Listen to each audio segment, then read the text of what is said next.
अपने पसंदीदा YouTube channel Hindu धर्म ब्रह्मांडपदी श्री को सब्सक्राइब करें, वीडियो को लाइक और शेयर करें और हमारे नए नए वीडियो की सूचनाएं प्राप्त करने के लिए बेल आइकन का बटन दबाना न भूलें।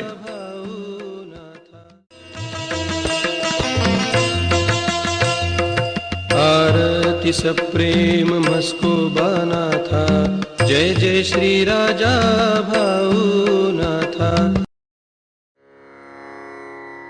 ॐ भूर्भुर्गव आदिशक्ति ब्रह्माण्डच्च दिव्यशक्ति प्राप्त्यर्थच्च परमेश्वराय नमेन गायत्रीयं कालभैरव दिव्यशक्ति नमो शिवाय। ब्रह्मांडपदी श्री सप्तशक्ती महाग्रंथ, ब्रह्मांडपदी श्री सप्तशक्ती महापंथ। सत्य हाच धर्म, जसा खवळलेला समुद्र, जसा पूर्ण आकाश, जसा सूर्य, तसा मी। शिवोहम। पिछले यानी भाग 234 में हमने देखा कि भी कड़ी तपस्या में कोई भी विघ्न न लाए, इसलिए वहां रक्षण करने के लिए श्री विष्णु यह रुके हुए थे।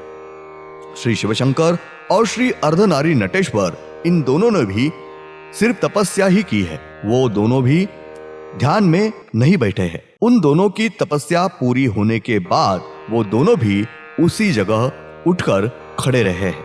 अब देखेंगे भाग 235।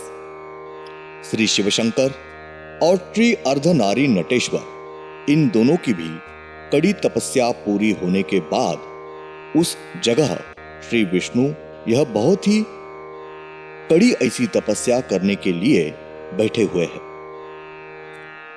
और उनके तपस्या में कोई भी संकट विघ्न न आए, इसलिए उनके रक्षण के लिए वो दोनों भी उनके पास ही खड़े रहे थे। श्री विष्णु इनकी कड़ी तपस्या होते वक्त श्री सूर्य और श्री चंद्र, इन दोनों को भी बहुत तकलीफ होने की वजह से उनकी तपस्या में उन्होंने बड़ा विघ्न यह लाया है। वो दोनों भी उनके तपस्या के बीच में आए हुए हैं। सिर्फ श्री पृथ्वी और श्री पंचमहाभूत, इन्होंने भी कुछ भी संकट तकलीफ लाई नहीं है। श्री विष्णु इनकी तपस्या होते हुए श्री सूर्य और श्री चंद्र, इन दोनों ने भी बड़ा संकट लाया हुआ था। तब श्री विष्णु इनकी उस समय कुछ तपस्या पूरी नहीं हुई है। उस समय फिर से श्री शिवशंकर और श्री अर्धनारी नटेश्वर, इन दोनों ने भी श्री सूर्य और श्री चंद्र, इन दोनों के साथ फिर से बड़ा शक्ति युद्ध किया है। श्री विष्णु यह श्री हिमालय पर्वत के तीसरे छोर के ऊपर तपस्या करने लगे थे। उन्होंने अपने दोनों हाथ और दोनों पैर यह जमीन पर रख दिए थे और मुंह और चेहरा यह पूरब दिशा की तरफ किया हुआ था। संक्षेप में वो प्राणी इनके रूप आकार में रुककर तपस्या कर रहे थे। उन्होंने अपनी दोनों आंखें बंद करके वो बहुत ही शांति से तपस्या कर रहे थे। श्री विष्णु यह तपस्या कर रहे थे, तब श्री शिवशंकर यह उनके आगे दाहिनी ओर रक्षण करने के लिए खड़े रहे और श्री विष्णु इनके पीछे बाई ओर को श्री अर्धनारी नटेश्वर यह रक्षण करने के लिए खड़े रहे थे। उस समय श्री शिवशंकर और श्री अर्धनारी नटेश्वर, इन दोनों के भी एक एक हाथ में त्रिशूल और एक हाथ में कमंडल यह शस्त्र थे और उन दोनों के पास उनके शस्त्र के तौर पर नाग यह भ्रमण कर रहे थे। इसके अलावा उन दोनों के पास कोई भी शस्त्र नहीं थे।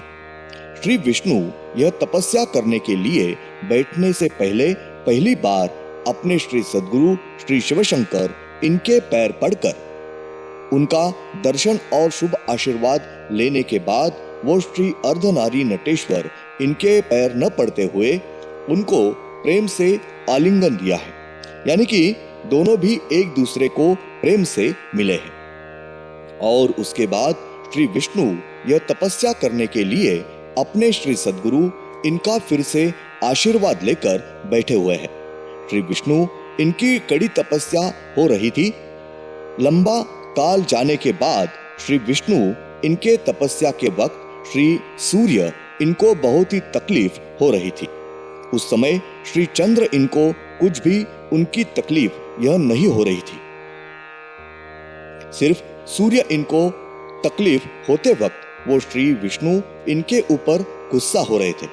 श्री सूर्य यह अपनी चमक धीरे धीरे बढ़ाने के लिए शुरुआत की हुई थी। उस समय श्री शिवशंकर इन्होंने शुरुआत में श्री सूर्य इनके पास पूरी तरीके से नजरअंदाजी की थी, परंतु श्री सूर्य इन्होंने अपना दिव्य तेज यह ज्यादा ही प्रखर करने के लिए शुरुआत करने के बाद श्री शिवशंकर इन्होंने श्री सूर्य इनका प्रखर तेज यह रोकने के लिए शुरुआत की थी। श्री शिवशंकर इन्होंने अपने पास की श्री परमेश्वरी शक्ति, इस दिव्य शक्ति के जोर पर उनकी तेज चमक रोकने की कोशिश कर रहे थे। श्री शिवशंकर यह अपने पास की श्री परमेश्वरी शक्ति है, उस शक्ति द्वारा बड़ा शक्ति युद्ध श्री सूर्य इनके साथ युद्ध कर रहे थे। श्री विष्णु यह कड़ी तपस्या कर रहे थे, तब श्री सूर्य यह अपना तेज चमक यह बढ़ाने लगे थे। उसकी तकलीफ श्री विष्णु इनको हो रही थी।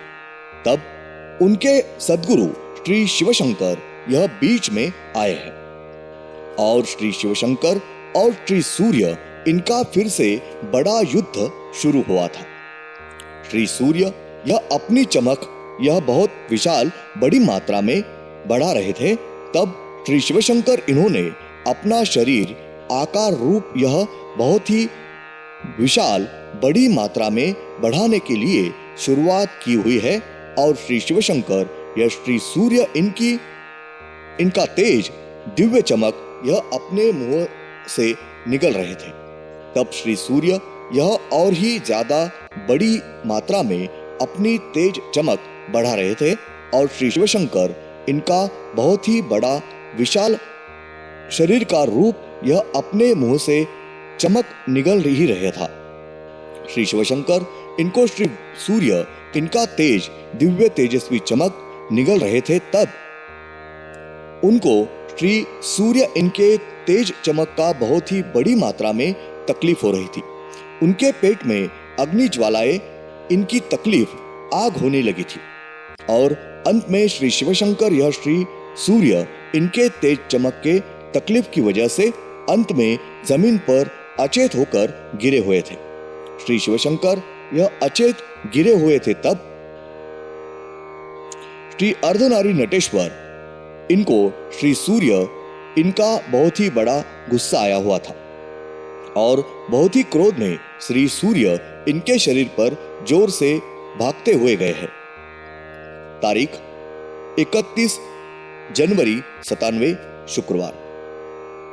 श्री शिवशंकर श्री विष्णु इन्होंने साक्षात परमेश्वर इस शक्ति का रूप धारण करने के बाद उन्होंने उसी नाम से मानव रूप धारण किया हुआ है। श्री शिवशंकर श्री विष्णु श्री अर्धनारी नटेश्वर इन्होंने प्रत्यक्ष में शक्ति युद्ध किए हुए हैं। उसी के साथ मूल 12 ज्योतिर्लिंग निर्माण हुए हैं, यानी कि वो साक्षात श्री परमेश्वर निर्माण होकर ही उन्होंने युद्ध महायुद्ध किया है। श्री परमेश्वर इन्होंने मानव जन्म लेकर ही अपना कार्य किया हुआ है। श्री मूल 12 ज्योतिर्लिंग इनकी पूर्ण निर्मिति होने के बाद और उसके बाद मानव निर्मिति पूरी होने के बाद श्री शिवशंकर इन्होंने फिर से श्री शिवशंकर इस नाम से ही मानव शरीर रूप में जन्म लिया है। श्री शिवशंकर इन्होंने श्री शिवशंकर इस नाम से मानव शरीर रूप में कितने और कहां मानव जन्म लिए हैं, उन सब जन्मों की, उनके कार्य की और सब जन्मों की विस्तार से जन्म कुंडली, यानी कि उनके हर एक जन्म में का नाम, जन्म स्थान, कार्य वगैरह सब विस्तार से जानकारी की जन्म कुंडली यह सद्गुरु श्रीनाथ मस्कोबानाथ महाराज इन्होंने बताने के अनुसार लेखन किया है। श्रीनाथ मस्कोबानाथ महाराज इन्होंने मानव शरीर रूप में सबसे ज्यादा कुल 10 जन्म लिए हैं और उन्होंने 10 ही जन्मों में कुछ भी युद्ध यह नहीं किए हैं, तो उनके पुण्य के जोर पर की जो श्री परमेश्वर शक्ति है, उस परमेश्वर शक्ति इन्होंने युद्ध महायुद्ध किया है। उनके तपस्या पुण्य के बल की वजह से ही प्राप्त हुई श्री परमेश्वर शक्ति यह जब दूसरी तरफ युद्ध कर रही होती है, तब श्रीनाथ मस्कोबानाथ महाराज इनको उनकी कल्पना जानकारी होती है, वो खुद प्रत्यक्ष में अपने मानव शरीर के साथ युद्ध नहीं करते हैं। उनकी ही श्री परमेश्वर शक्ति यह वहां दूसरी तरफ शक्ति युद्ध करती है और उनको उसकी सब विस्तार से जानकारी यह उनके अंतर्धान की वजह से उनको मिलती होती है। धन्यवाद। अगले यानी भाग 236 में हम देखेंगे श्रीनाथ मस्कोबानाथ महाराज यह जब अपने श्री सद्गुरु इनके नाम से ध्यान में बैठे हुए होते हैं और उनकी ध्यान अवस्था प्राप्त होती है, उस समय उनकी श्री परमेश्वर शक्ति वहां शक्ति युद्ध कर रही होती है। प्रत्यक्ष में वो युद्ध न करते हुए उन्होंने उनके पुण्य के जोर पर तपस्या और साधना सेवा इसके जोर पर प्राप्त की हुई होती है और विजयी होती है।